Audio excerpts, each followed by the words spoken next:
Welcome to The Explainer. You know those games you played as a kid?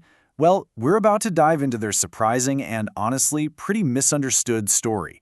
It's a history that goes from medieval plagues all the way to Caribbean traditions, and it's probably not what you think. Okay, let's kick things off with the most famous, or maybe infamous, rhyme of them all. It's a piece of playground folklore we all think we know like the back of our hand. So what's the real story behind Ring Around the Rosie? Yeah, you've almost certainly heard that super grim explanation on the playground, right? That this simple kid's rhyme is really this dark, detailed story about the Black Death. But is that actually true? Or is it just one of those myths that's just too spooky to let go of? Okay, so check this out. On one side, you've got the popular myth. And yeah, it sounds pretty convincing, doesn't it? Rosie for the sores, posies to cover up the smell, ashes for cremation, and all fall down for, well, you know, death. But then you look at the other side, and you see what folklorists are actually saying. And the historical facts, they just don't add up. And really, the biggest nail in the coffin for the plague theory is the timeline. I mean, think about it. The Black Death sweeps through Europe. No rhyme. The Great Plague of London hits. Still no rhyme. For centuries, people were collecting songs and rhymes, and yet there's not a single solitary mention of Ring Around the Rosie until the late 1700s all the way over in America. We're talking hundreds of years after the Big Plague. And it's not just the timeline. The details of the story are just wrong. Those red marks? Not a typical plague symptom. Mass cremation? Nope, that wasn't really the practice. And get this, the earliest versions of the rhyme? They don't even have the ashes or fall down parts.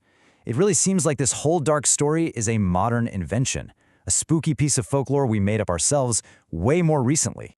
Okay, so now that we've busted that myth, let's talk about what these games really are. If they're not some secret code for historical disasters, then what's their deal?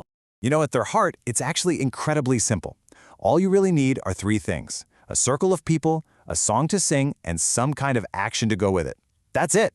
And that basic recipe is so universal, which is probably why you see these games popping up all over the globe. So, let's break it down. The core ingredients are always the same. You got the song, which is kind of like the instruction manual. Then there's the movement, which is the action itself. The players are usually kids, of course. And the space? It can be anywhere you can make a circle. No special equipment needed, no batteries, just people. This is play at its most pure and simple. All right, so where did these things even come from in the first place? And how did this simple circle of kids playing a game manage to travel across oceans and completely different cultures? Well, here's one really interesting theory. Some folklorists think these games started out as play parties back in the 19th century. See, back then, some religious groups had banned dancing. So what did the kids do? They came up with these games as a clever little workaround. You got all the fun of a square dance, the movement, the choosing partners, but without any music. And that little trick kept them out of trouble. Pretty smart, right? And this is where the story gets really cool. As these games traveled from Europe, they didn't just stay the same. Oh no! When they reached the Caribbean, they were adopted and then they were adapted. They got fused with African rhythms, different movements, and new traditions. They became what one expert calls Jamaicanized, something totally new and incredibly expressive. You can practically see the family tree right here. England's London Bridge has a cousin in Jamaica called Rocky Road. The English game Madame Roland is related to Nanny Nanny Tread You Needle.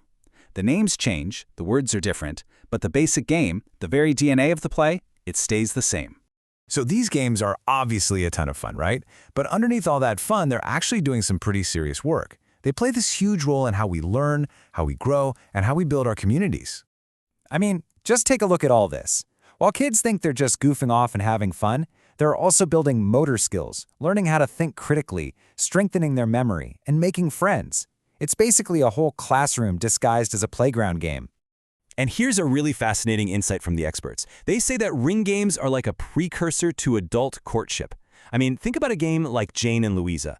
A player chooses a partner from the circle to dance with. It seems so simple, but what's really happening? It's a safe, playful rehearsal for all those social rituals and relationships that come later in life. And this just shows you how deep these games run in a culture. They're not just for kids.